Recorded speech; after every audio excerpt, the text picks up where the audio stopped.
Good afternoon, folks. What we got for you today is my little project in the making here. We got a brand new Fractal design, R6 design, switched from an old case that I had from 10-12 years ago, thermal take.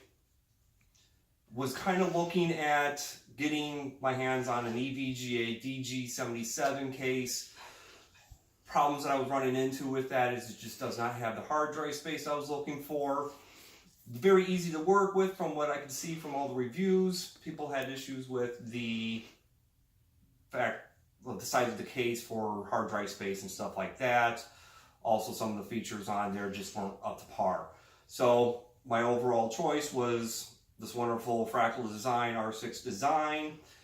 Gave me plenty of hard drive space, allowed for the room and easeability of cable management, so on and so forth. Nice sound dampening top cover, along with the louvered air filtration here, as you can see. Just clicks right into place. It actually wants to click into place.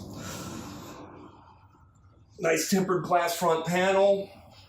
As you can see, it also has the vertical riser for your video card. Front door is interchangeable. You can have it either open up the way I have it open like this, take it apart, flip it around. You can also open it up from the opposite way. Has 2 thumb screws per side for the front panel as well as the back panel here.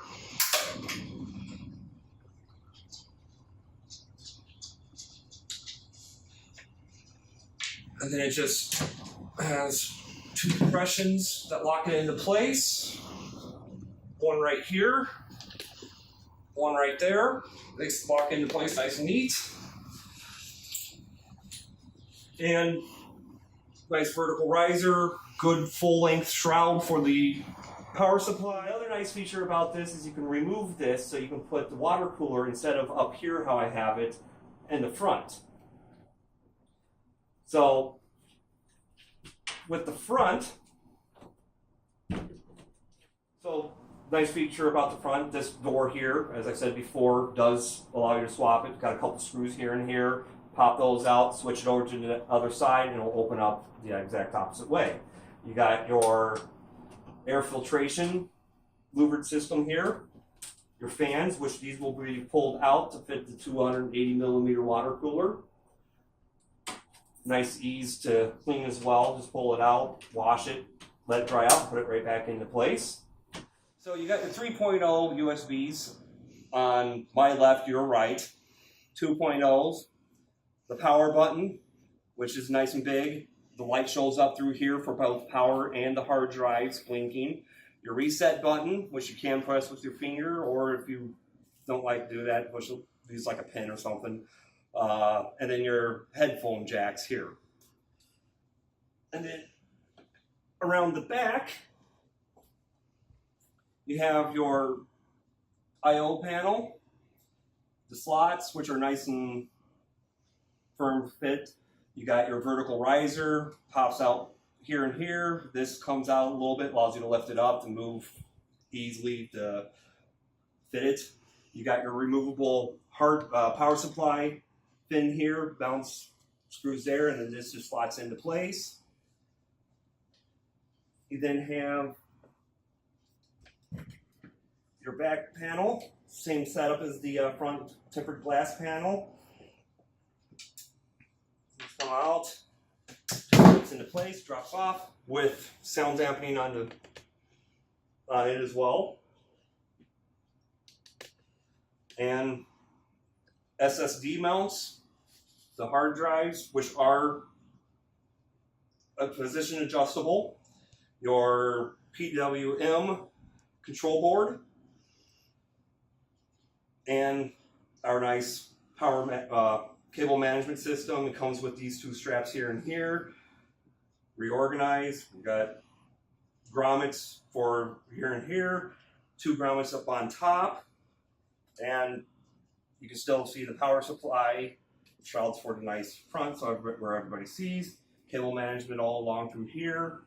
So another feature about this front button panel here is you can swap it out with another type of paneling that allows for a USB-C connector between the reset button and the power button here. The front pops off. I'm not going to pull the whole thing off. And then there's two screws on the side here and one here, that you pull off. This comes off, you disconnect it, plug everything in that you need to get plugged in. So, and then part of the upgrade features that we're doing with this guy for future projects is, as you can see here, I have re-sleeved my power cable to the motherboard. We're planning to do the VGA cables, and I think that's about it for what we're going to do here. And as you can see, runs each sleeved, runs down through. These are going to get re-sleeved. We're also probably going to be trimming it up and going with a little bit shorter to make it fit nicer in the case.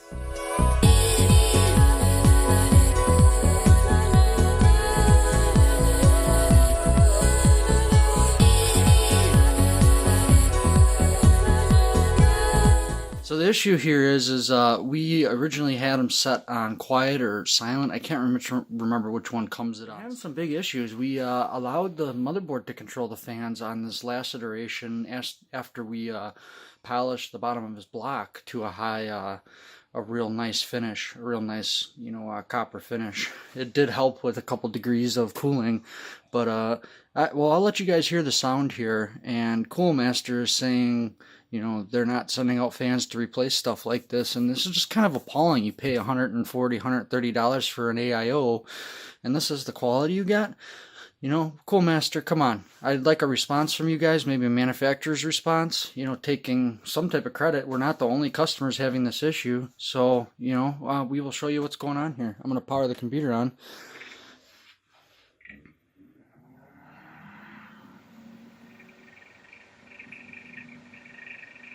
I mean, that's not a normal sound that a fan should be making.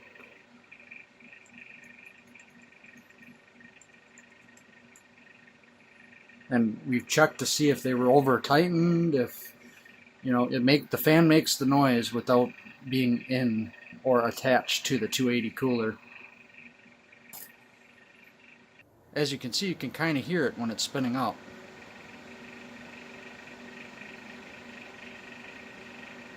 I guarantee you, if I had a tool to check, these fans are probably not balanced correctly, meaning the blades are out of whack to a certain degree. I get they don't have to be the type of craftsmanship that they're going to do like a propeller for an airplane. So, I mean, the thing sounds like it's unbalanced and it's going to achieve a low Earth orbit. I know you kind of have a voiceover here of the fan noise, because that's where the microphone is. You can see it's right up here. I got it really close to the actual fans, just so you could hear the noise. Let me move that mic a little bit so you guys don't have to deal with the fan noise as much. But it's just appalling. It's such a nice product, and it does its job as a cooler. It really does keep the CPU cool, and it's an awesome looking cooler. It's just, why should someone have to spend $100, $110, $120, and then they have to go out and buy $30, Noctua fans or, CoolerMaster fans? Why should you have to make a purchase on top of the product that is supposed to be, it's called an all-in-one cooler for a reason.